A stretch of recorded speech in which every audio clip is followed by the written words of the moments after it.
4th of July. On Friday night, we're planning on having a square dance here, and we have our band already asked. And then we're talking about having a breakfast to kick off our sesquicentennial. We're at the church, hopefully. And then have a parade Saturday afternoon. So I think that's kind of what we've got going, isn't it? Along with crafts and a little fair here or wherever outside, petting zoo, games for the children. So we've got quite a few things going and trying to keep it fairly simple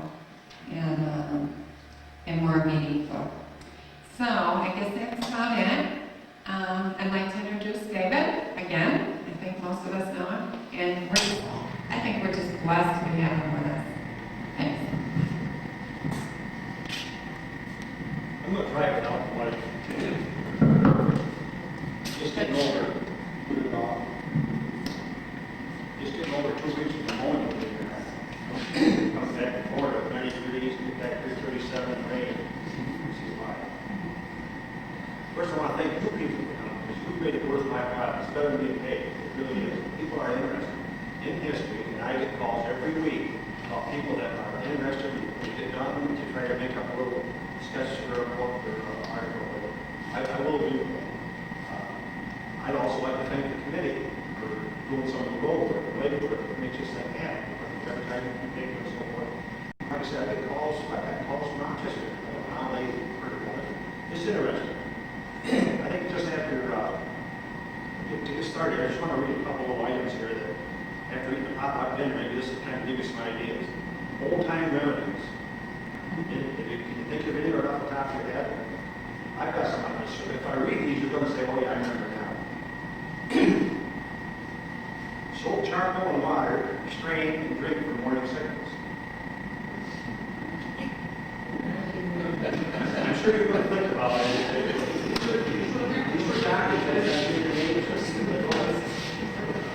Red milk poultice, is that how you pronounce that, poultice for cussing infections? Coal oil, turpentine, and lard for sore throat. Large raw onion, eat raw for flu symptoms. Mustard plaster for chest cold and breathing. So you're not doing that. Fat salt water for boils. Powdered sulfur on stove for tonsillitis. Sprinkle on stove and remove the vapors. Cod liver oil on mosquito bites. Sugar and tar oil for whooping cough. Mentholated, I've heard that word, but I never heard about that social. Mentholated for jack skin and stuffing owls. You don't like that? What you say? Heated cider vinegar for sore joints. They heat it, wrap it, wrap around the joint. These all work, of course. Sugar and turpentine for open cuts. Sulfur and lard poultice for the itch. Buzol water and sugar and syrup of figs for laxative. I don't know this word. Gooseberries, turpentine on the chest for bronchitis. Some of you are nodding your heads. I think you maybe use these. Plantain weed, crushed and wiped on poison ivy. I sound like an Indian. Brown sugar, onions, water for fall sniffles. Fall sniffles. Lard, camphor, kerosene for the best cold remedy known. Honey, cider vinegar for arthritic pain. Cornmeal, salt, and vinegar for swollen sprains. Kerosene and sugar for cough medicine. But they said make sure you don't use too much kerosene. Make sure you keep that in oil. Raw potatoes rubbed on for cure for warts. Pine pitch and Epsom salts for finger cuts. Just recently I read where they still use some of that. Sulfur and molasses tonic for clean blood in spring. Green hickory limb sap for irritating. Heat it up instead of got some beer. Wild nightshade flowers crushed for poison ivy. Cod liver oil and Scots emulsion for head colds. Sal alcatica and Vicks with lemonade for symptoms of a cold. Peach tree bark syrup for curing worms. Sloan's Limit and sugar for sore throat. Yeah, ooh, right. Eggshell membrane, salt, and fat holes for sore joints. I thought those were kind of interesting. They come out of the grip magazine. You know it's really good to read that, can't you? Right. If you can't believe that, I just did bring this along because you've all seen the miracle cure. I just thought I'd throw this in. That's Dr. Kilmer's swamp kidney, liver, bladder, gravity, and so forth, and bring them together. If you can't believe it, look at the kind of honest one. I thought that was kind of interesting. Look at this later. He also has female remedy for blood and system, autumn olive leaf extract, yew and whole ointment, ocean weed heart remedy, swampwood, an Indian cough cure, and prompt para liver pills. He also has a building down in Binghamton. I just thought that was kind of interesting. Okay, now we'll get on to what I'm supposed to be talking about instead of wasting your time. I just thought that kind of gets you in the mood. Those things did happen, I'd say 100 years ago. I've been corrected a couple times. This is because I'm not really got in a couple of days. See, that was my mistake. One mistake for this year. You won't forgive me, right? She's got it up here. She keeps reminding me I got to be a little bit more careful. Kaiserville. When I started looking up Kaiserville, I couldn't find anything. I really couldn't. But then I went to Gramps, and Gramps gave me some information, and I went to different people, and I picked up different items. This one article, I think it was back in, I just posted what it was, when Bill Dickerson got this from, I think it's Kaiser's, what's his name? Kenneth Kaiser, from Cattaraugus, New York. I'm just talking about Kenneth Kaiser. It's your great-grandfather, uncle, or something? Yes, uncle. And that was on John Kaiser. That's one of the farthest back that I could find. And it's kind of funny because nobody is buried in the Kaiserville Cemetery. They're all buried in the Corner Cemetery. That's okay, I have no problem. John Kaiser, he actually fought for the Americans. I want to just back up a little bit, read the history itself, just to give you an idea of the farthest back I can go with the Kaisers to tie in with Kaiserville. His name was John Ernest Nicholas Burkhart Kaiser. Okay, he didn't mix up with any other. Just find John Kaiser. He was born in Leipzig, Germany, December 8, 1750, and died October 8, 1837 at his home, at the home of his son Sylvanus, near Dansville, New York, and is buried in Unicorn Cemetery on the west part of Livingston County. According to family records, now in the possession of George Kaiser Dansville, John Kaiser was living in the city of Leipzig, Germany, working as a guardsman or gardener for the King of Prussia, Frederick the Great. On his way home one day, this is the interesting part, early in 1777, he was captured by the British forces. And it says he was brought to America. I would call it Shanghai, whatever. He was brought to America, and he had to fight. He fought for the Germans against the British. It says here, a couple of years later, he was, until Burgoyne surrendered at Saratoga, he fought for the Germans. So then he ended up fighting for the Americans. He served under George Washington until the close of the war. So that is our first introduction to the Kaiser. So if you wonder how they got here, that good old German blood, that gives you a good idea right there. And it goes on down to tell us some of the other interesting parts. Then I'll get back to him, but in 1818, Nicholas Kaiser was the first that I could find that actually had a business in Kaiserville. He operated a shoe shop and leather tanning business in Kaiserville. This was a son to John. Let's see. He later had another brother, Benjamin Franklin Kaiser, and Ben had a son, Herbert Octavius. I get kind of mixed up on some of these words, but I hope I get it right, but don't get me correct. Who was George Kaiser's father. So that kind of gives you the down the ladder. Benjamin Franklin Kaiser built the family homestead on 250 acres of land in 1875. And I found, maybe some of you have seen it, but I point out when I go through it. This was in some of the old records that were in Hell Dennison's barn. This was George, or the B.F. Kaiser, and George Fisk and Sons in Dansville. And the bill is December 10, 1875. This is the woodworking on the original Kaiser mansion over there, or homestead. I thought that was pretty interesting. It told that some jobs were like 32 cents an hour, some were 50 cents an hour, some were 75. That's all the woodwork, the trim, the woodwork, the milling, the planing. If you haven't seen this, take a good look at it, because this belongs to Southwest Sparta. But it was in some of that old stuff. I just happened to dig it out. Never knew I'd ever use it again. But I did it back here when I found this. I thought that was pretty interesting. And Grant's also added with this another one, another little slip from next year. Spinning Google Company. This was the next year, so I'll leave that right there with that. Kaiserville had about 22 buildings previously to nowadays. There were 16 dwellings, one tavern, one school, boot and leather shop, blacksmith shop, and storehouses by the canal, and a cemetery. That is about the extent of what I could find from Kaiserville. I wish I could add some more to it.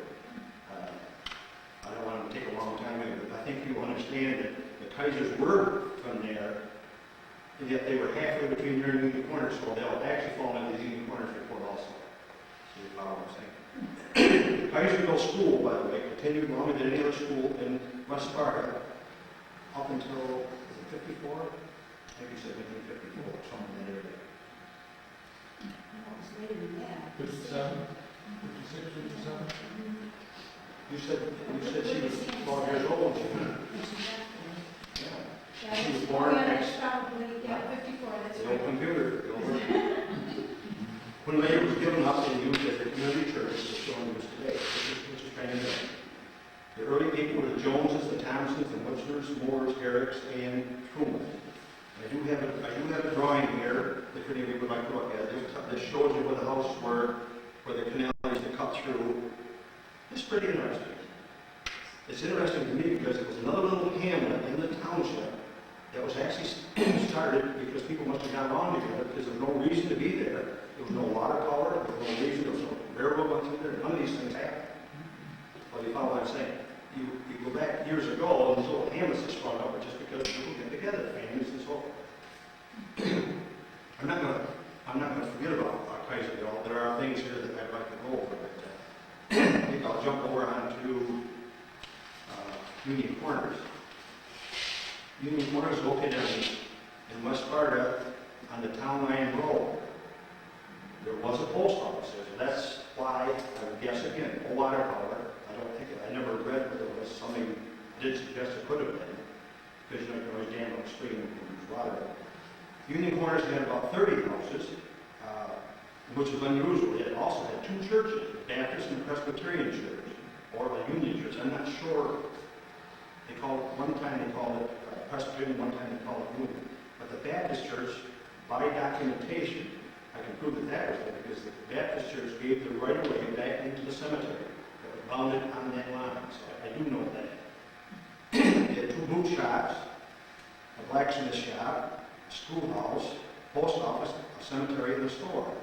And I know the post office there because my great-grandfather ran it. He was the postmaster. With no water available there again, there was no other business other than farming and small businesses. And I think it was interesting, the Presbyterian church was organized in 1825. That's one of the earliest in West Sparta. That goes back, that's quite a ways back. So I think that was interesting. The people that lived there, you can again trace back to today, the Grimes, Redmonds, the Palmers, the Van Wagners, Prevlin, Samuel Burton, Van Middlesworth, Hungerford, and Thompsons. Those people are all, there are still some developments, there's still some people around those, still with those names. Like I say, I don't want to spend a lot of time discussing stuff on the Civil War that I want to get into. I do have a map here also of Union Corners where it used to be. If anybody has questions, feel free to ask. I've got this stuff kind of mixed up here. If there's any questions, again, I hope you'll take the time to go over some of this stuff. One thing that's interesting is, I call it the Union Corners Cemetery. Now, we know that John was buried there in 1837. And yet, this thing happened in 2 other cemeteries. And yet, the cemetery organization, that's this copy here, the original, I would imagine a little leather book that looks at the copy. 1847 when they organized. So up in the Myersville Cemetery, we snuck a few years in to make it look a little better. I got caught. But these are the minutes to the meetings of the original Union Corner Cemetery. And by the way, if you haven't been up here, you can drive, there is a right of way. You can drive up a little ways and walk back in there. I've been there many, many times. My great uncle, 3 of my uncles, and the Kaisers, and I think there's 7 pounders there in that upper corner there, grandfather memory. It's a beautiful little cemetery, but it is hitting the road. A lot of people don't even know it's there. Dr. Pauline, how many of you don't know who he was? You want to look at it. He was one of the greatest at one time hypnotists, psychologist, and vaudeville performer, and he drew as much back in the early 20s, 30s. But I mean, I was going to say he drew as high as $2,500 a week. Was it a week? A week. All over the world. And Mrs. Casamano, you live with him, is that right? So if you got any questions, and this is about the people that lived for Gene and Diane Wofford now. That is the old Pauline players. So that's an interesting bit of history in our township.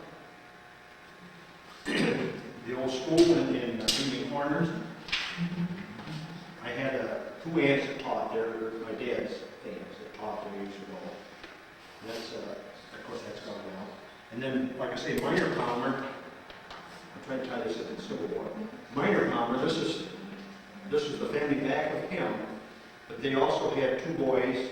There was actually 3 boys all together that joined, 3 Palmer boys that joined. And these were kids, 17 and 18 years old. They joined when they had to call out for people to go into the Civil War. 2 of them are listed down here, where they died in the Battle of Osaka, and the other one died in Richmond, Virginia, in the hospital. But the interesting thing is, this little town, West Sparta, as close as I can figure, had at least 130 people that went in for the 3-year type of service, to fight for our country, so to speak. I have mixed, and by the way, I don't know whether you've seen this or not. This was an article that my uncle Robert Palmer, Butch Palmer, found in the house that he bought next to Ideal Lumber, the old Colonel Faulkner place. This 136th. It was his group. 82 of them were killed in one bag. I didn't even see it. My wife and I had been to Osaka, Georgia. We found the graveyard. We found everything just as the history said it would be, a mile back from the turnpike. And we pull back in there, and here comes this guy riding up on a motorcycle with a Confederate flag over there, laser waved over it. He says, he looked at me, I didn't know what to think. I've always heard stories of stuff like that. Yeah, some of them are. But he says to me, he says, my pappy told my pappy told me that if we'd had a little bit more time, we'd have helped you guys. It's okay. I went along with what he said. I didn't think, I said, sure, there's a license from the license plate of the car, you can tell me. But that's the way he felt. But before we left, we were friends. We discussed a lot of things. He says, I can tell you right now, you won't find his grave. We pulled all the stones in the canal. He says, we didn't want people coming down here. So did have them all. In fact, I looked for years to find that picture of that old house. These are all her displays, or well, the town displays.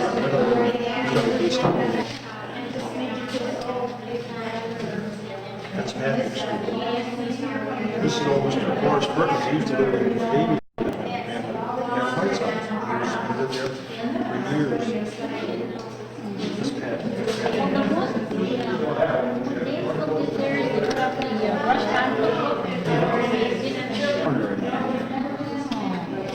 Just the guy that